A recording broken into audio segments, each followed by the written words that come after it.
gue punya base camp. Ah, Base camp itu bekas rumah temen gue sih, tapi orang tuanya udah pada pindah. oke. Itu tempat pasti ada yang nempatin sehari 2-3 orang ada lah yang nempatin, Oh, berarti nggak pernah kosong. nggak pernah kosong. Oke. Itu kamar kebuka, Sketchup ngeliat begitu, waduh,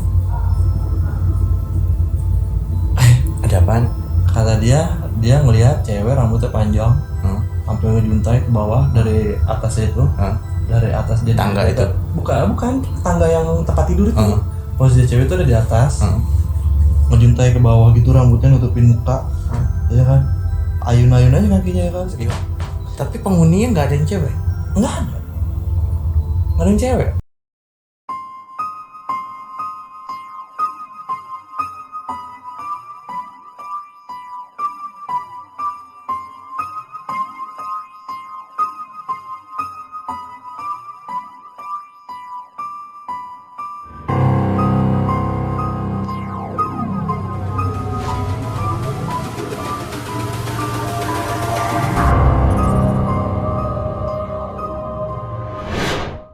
Assalamualaikum warahmatullahi wabarakatuh. Kembali lagi bersama saya Ritan di Q Mystery Everyone Has Story. Malam ini saya tarik teman saya lagi nih. Mungkin lo semua pada tahu siapa dia. Udah 2 kali dia naik nih. Dik. Halo bang. Aduh. Sehat. Sehat, alhamdulillah. Lu gimana sehat? Alhamdulillah. Lu santai bener lu.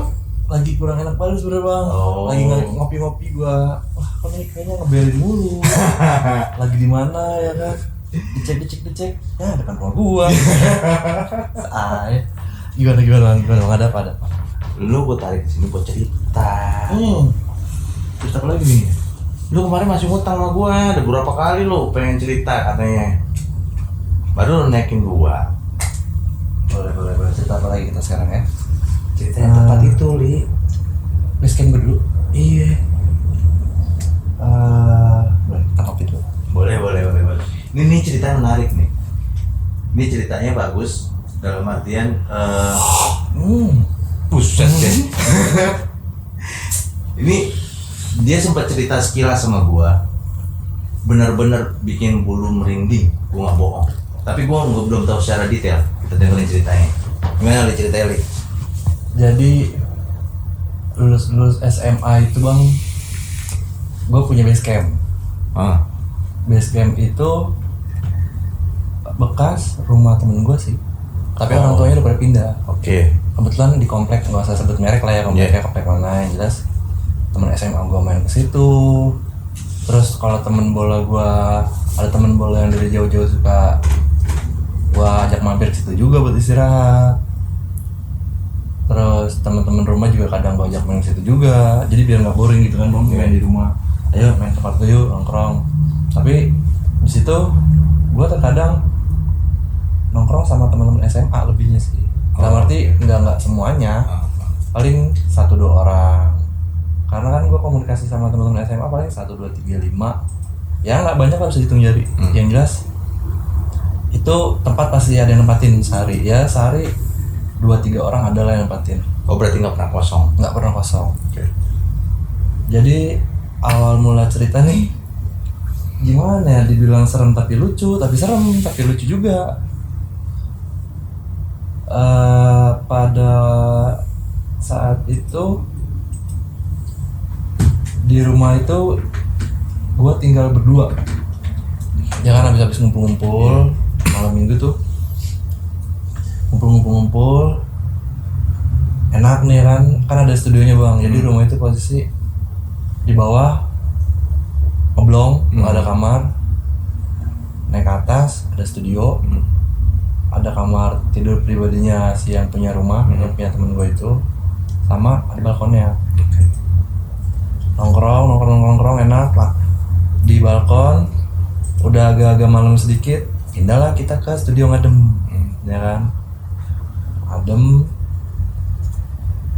cerita tumbang satu-satu nih bang, teman-teman gue tidur yang pulang. Nah udah gitu gue juga dari ngobrol jadi tidur. sekitar jam 3 gua kesadar, kok studionya gelap. Gua intip pakai handphone, gua senterin gitu kan. Iya. Gak ada orang, ada temen gua doang di satu. Ya kan, si Konjong, namanya Konjong. Kita nggak usah sebut nama aslinya lah ya, nanti orang yang nonton dia malu, gak enak kan. Iya. Nah udah gitu, singkat cerita nih, gue ini tidur. Udah lah, gue cuma ngecek aja gitu kan bang, ngecek bawah juga sekalian, pintu udah kunci apa belum, pagar udah kunci apa belum, udah semua gue rapin, gue naik lagi, tidur lagi. Jam 3 trap, gue selesai bersih kaki, gue masuk studio, gue tidur. Jam setengah jam, jam setengah 3, jam 4 itu tiba-tiba gaduh, Berisik gitu. berisik.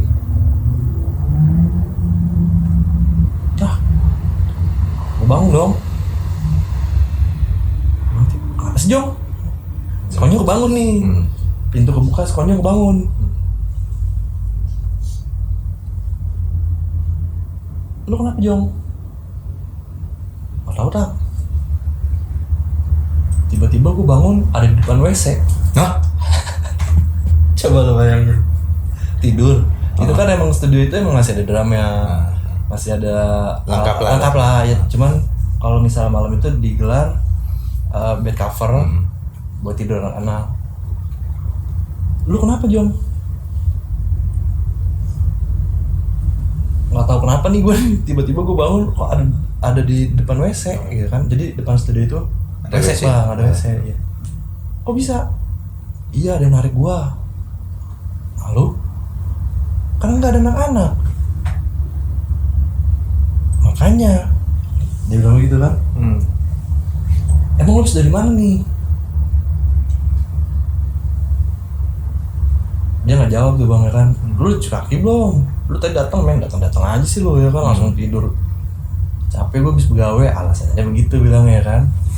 Jadi cuci kaki dulu sana. Ada cuci kaki tuh, akhirnya dia cuci kaki bersih udah aman ya kan. Udah gitu ya paling gue cuma bisa ketawa aja kan kalau ada kejadian. Emang di rumah itu bang, maksudnya ya dibilang angker enggak, tapi ada, karena banyak kejadian-kejadian yang aneh di base camp gue itu. Waktu itu juga ada temen rumah gue juga, si Kecap nih, yang temporary ikut ke apa namanya, ke Halimun Salak itu. Salak. Dia juga punya kejadian juga di situ. Nah waktu itu kalau nggak salah Jumat ya, hari Jumat ya kan. Dia tuh hari Jumat. Emang kan kalau di base camp itu suka sepi gitu kan bang, tapi ada penghuninya karena kebetulan gue lagi di situ. Nah rencananya tuh si Kecap mau nyamper gua. Oh, mau ketemu sholat Jumat, ngajak sholat Jumat siang-siang. Oh, cakep sih Kecap. Siang-siang. Ya mungkin lagi moodnya kali ya kan, mau sholat Jumat ya kan. Udah gitu dia naik ke atas lantai 2, cek gua di studio, nggak ada gua. Ya memang gua udah berangkat kan, itu posisi gua udah berangkat duluan. Dia ngecek nggak ada gua. Jadi studio dia keluar ke kiri, itu kan kamar si yang punya rumah. Anaknya kan. Itu kebuka posisi bang. Di situ emang kamar dia kan. Udah gitu kamarnya tingkat modelnya. Tingkatnya itu dalam arti tingkatnya tingkat bikin ya, bukan tingkat kasur, tingkat bukan. Tingkat bikin, di atasnya bikin buat kayak dipan begitu. Buat dia. Jadi buat ada tangganya. Tapi bikin bukan pakai kasur, jadi di tembokin gitu lah. Itu kamar kebuka. Kecap ngelihat begitu, waduh, Ada apaan? Kata dia ngelihat cewek rambutnya panjang, sampai ngejuntai ke bawah dari atas itu, dari atas dia tangga itu. Bukan tangga yang tempat tidur itu. Posisi cewek itu ada di atas, ngejuntai ke bawah gitu, rambutnya nutupin muka, ya kan, ayun-ayun aja kakinya ya kan. Kita ngeliatin tuh, itu Jumat bang, siang itu, siang mau sholat Jumat. Nah, jadi tangganya itu kan kamar ini jalan nih, turun ke bawah tangga ngeliat lagi bang, otomatis. Oh berarti mau nggak mau Muter kayak gitu kan. turun tangga itu Dia ngeliat ngeliat. lagi, iya. Jadi udah ngeliat, dia diam, dia sambil jalan, dia muterin tangga itu, otomatis kan nggak mau ngebuang dong. Iya. Mata kecil ini kan pasti otomatis Iya. ke kiri kan larinya. Masih ada juga itu cewek. Tapi penghuninya nggak ada yang cewek. Nggak ada yang cewek. Orang lagi sholat Jumat bang, gimana sih maksudnya keadaan hari Jumat gitu loh, siang-siang memang dia mau nyamper kan. Gue taunya pun dari dia ngomong, lu gue samper di base camp, gue kirain ada. Terus gue liatin cewek. Lu sih orang makanya maksudnya ngabarin dulu kayak kalau mau itu biar bareng ya kan. Gue pikir ada anak-anak di base camp. Nah yaudah, nah tuh 2 korban. Terus ada lagi temen gua ditarik kakinya dimasukin ke bass drum. Hah? Kick bass drum. Iya yang bawah yang Bulut kan ada lubangnya tuh. Dimasukin ke situ kakinya tok. Kakinya satu dimasukin gitu bang. Angker bener base camp lu. Gua nggak ngerti dah tuh ya kan. Yang jelas yang gua tahu di situ setiap entah itu penghuni baru entah itu penghuni lama, yang jelas harus bersih sih. Maksudnya bersih itu dalam arti bukan bersih kita harus mandi junub, enggak. Yang jelas kita masuk dari manapun kita bersih dulu lah, dalam arti cuci kaki ya kan, sebelum istirahat itu cuci kaki, cuci tangan ya kan, pokoknya bersihin badan lah. Entah itu baju kita kotor apa ganti pakaian dulu. Ya harus begitu sih. Itu mau pesan yang punya rumah teman orang tuanya dari si kawan gue ini. Gitu. Nah ya kejadian kayak gitu ada terus-terusan ya kan, sampai gue tempo hari sempet juga lagi di bawah. Gue lagi telepon, kalau gue kan emang ngeliat mah nggak bisa mah. Tapi kalau untuk ngerasain sama ngeliat sekelebatan aja mah masih kerasa dah. Gue tempo hari tuh jam itu nggak ada orang di bawah, pokoknya sepi tuh base camp. Gue lagi di bawah aja iseng ya kan, pintu gue buka, gue sambil telepon, tapi depan gue nih kaca yang mantul ke atas ya. Gue telepon jam 8:30 malam minggu nih. Gue malam minggu telepon ngobrol, gue ngeliat mantul dong, gue ngeliat mantulan ke atas. Kamar yang temen gue itu kamar pribadi itu tuh gelap mati lampu, bukan mati lampu tapi dimatiin, lampu dimatiin, WC pun mati juga. Gue ngeliat ke kaca, tiba-tiba ada kayak sekelebatan lewat dari kamar dia tuh ke arah WC. Gue bengong dong, gue ngeliat ke atas, masih biasa aja tuh, masih gelap tuh. Gue nunduk lagi, langsung gue ngeliat ke kaca, kamarnya nyala bang. Hah? Kamar nyala, WC nyala. Yang tadi dua-duanya mati Nyala tiba-tiba. Dia nggak lama gue bilang nih, udah dulu ya, aku mau keluar dulu, malam minggu bang, LDR biasa. Iya. Emang kenapa? Yaudah ntar aja gue ceritanya di luar. Gue matiin pintu, gue kunci, gue nongkrong di depan base camp akhirnya. Malam minggu kan sepi, kadang-kadang sepi, kadang rame. Nah udah gitu gue mikir dong, kenapa lagi nih ya kan, apalagi nih gue, padahal gue nggak ngapa-ngapain, cuma numpang telepon sambil nunggu anak-anak gitu kan. Akhirnya anak-anak ada datang satu baru gue ceritain, gue liatin gini. Ya lu malam minggu bukannya malam mingguan kayak the best kayak mau sepi, ya gimana LDR ya kan. Nah emang sih memang kan gue sama yang punya orang tua si temen gue ini deket juga bang. Maksudnya sering sharing gitu lah. Dia bilang kalau misalnya di sini sendirian hati-hati, dalam hati-hati maksudnya jangan ngelakuin hal yang macam-macam, yang penting hati-hati itu dalam arti jaga sikap aja. Karena sebelahnya nih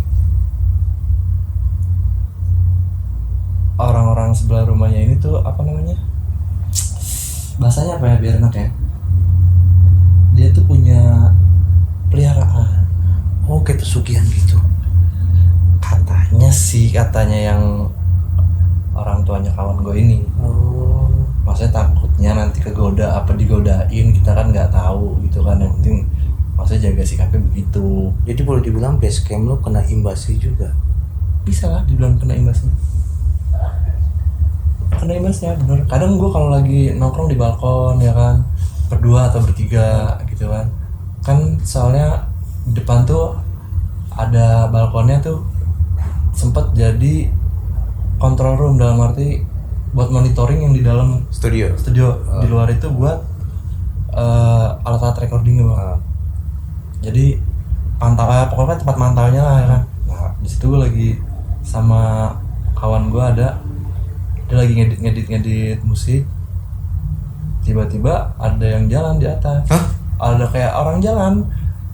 Kalau misalnya tikus atau kucing pun pasti kita tahu dong dari beratnya, ya kan, dari beratnya dia jalan. Iya. Paling ya nggak, paling geruduk gitu kan. Ini enggak duk berarti kan orang. Iya kan? Iya. Bang itu apa? Gue nanya berdua kan, soalnya tuh atasnya bukan ini kan jatuhnya kayak apa, kayak papan tebel. Papan tebel bang. Kalau ini enggak, fiber. Oh, fiber. Kanopi. Jadi berasa banget. Deng. Bang. Sekali. Langkah kedua, deng. Bang.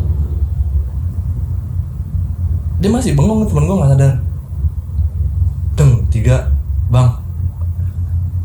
Buset, dia pakai headset as. Udah kampret. Buat tepak kan, bang. Woi, apaan? Lu nggak denger itu? Apaan sih? Coba deh, pas dudahin dilepas sama dia. Ada lagi ngedit, dimatiin, start. Dam, bunyi lagi. Dam. Langkahnya ada 8-9 kali. Jalan di atas kanopi. Ukuran yang tadi kayak gue gambarin bang. Itu apaan ya? Masuk yuk. Ya udah keburu masuk. Alhamdulillahnya sih nggak ditongolin gitu. Apa mungkin disuruh tidur ya kan, udah malam. Itu salah posisi jam 1:30 malam. Tapi sampai sekarang tuh base camp masih dipakai sama temen lu. Ada aja yang singgah di situ, ada aja. Nah itu temen dari temennya lagi, orang mana-mana nginep di situ gitu. Yang jelas itu berarti yang kalau untuk barang-barang ya paling barang-barang temen doang, handphone dicat, tinggalin, powerbank gitu aja. Terus sound udah, sama alat musik gitu bang. Terus ya mungkin kalau menurut gue yang kayak gitu-gitu kan ya udah bukan penunggu lah, mungkin entah itu imbas ya kan. Kita nggak tahu bentuknya apa ya, bentuknya orang-orang yang pelihara kayak gitu kan. Nah gue kagak ngerti. Yang jelas yang gue tahu kalau nontonnya kan yang kayak gitu bentuknya gede aja ya kan. Iya. Begitu. Nah menurut lo nih, Setelah lu tahu base camp kayak gitu, terus lu dengar cerita bahwa di sekitarnya ada yang melakukan pesugihan begitu, menurut lu gimana tuh? Ya kalau udah kayak gitu sih menurut gua bisa jaga diri sih bang, bener. Maksudnya kita harus benar-benar apa ya, jaga-jaga tata krama, sopan santun kita benar-benar di situ harus dijaga banget. Kita kan nggak tahu kanan kirinya kan, apalagi ya sebelumnya tuh memang di daerah base camp gue yang itu, rumah kawan gue itu dulunya emang tempatnya juga rada-rada, dalam arti rada-rada emang sebelum dibangun gitu. punya cerita sendiri ya. Oh. Apa entah itu rumah bekas, apa namanya, tempat orang yang macem-macem ya kan, apa emang itu rumah bekas apa gimana, pokoknya aduh kalau udah kejadian kayak gitu mau udah dah. Tapi lo tahu cerita sebelumnya? Ya yang gue tahu. Kalau lo tahu nanti aja ceritanya. Oh gitu. Iya nanti kalau misalnya sekarang habis. Boleh. Ya. Boleh. Siap gak lu? Boleh di next aja kali ya Di enak ya. next. Di next. Itulah ceritanya dari si Uli. Ternyata base campnya itu sekitarnya ada melakukan suatu hal yang negatif ya. Negatif. Jadi kita Akhirnya- kebagian imbasnya. Imbas negatifnya pun kita kebagian. Ini saran aja nih buat kalian semua nih. Jangan sampai melakukan hal-hal yang nggak baik begitu, karena imbasnya itu bukan hanya ke diri lo sendiri, tetapi orang sekitar lo juga. Merugikan sih intinya. Betul banget. Merugikan. Gua nih makasih banyak nih, banyak pelajaran gua dapat nih. Oh, gua ketemu lu banyak banget pelajaran nih. Aduh, udah kayak guru sekolah lah gua. Oke deh. Nih bagi teman-teman yang mempunyai cerita misteri, kisah nyata atau pengalaman yang menarik yang berhubungan dengan misteri, mistis, bisa hubungi kita melalui kirim saja dengan email atau via DM di deskripsi di bawah. Dan jangan lupa untuk like, subscribe, komen, serta nyalakan lonceng notifikasinya supaya gak ketinggalan episode-episode selanjutnya. Saya Ritan bersama Saya Uli Botak. Q Mystery, Everyone has Story.